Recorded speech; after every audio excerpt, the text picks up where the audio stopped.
The first major preseason college football poll of the year has been released, and Ole Miss comes in at number 10. That means coaches around the country believe Ole Miss has a good chance at making the college football playoffs this year. The Rebels will lean on their dynamic offense, with Trinidad Chambliss and Kewan Lacey returning as their top two players.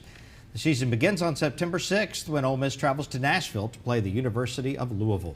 Meanwhile,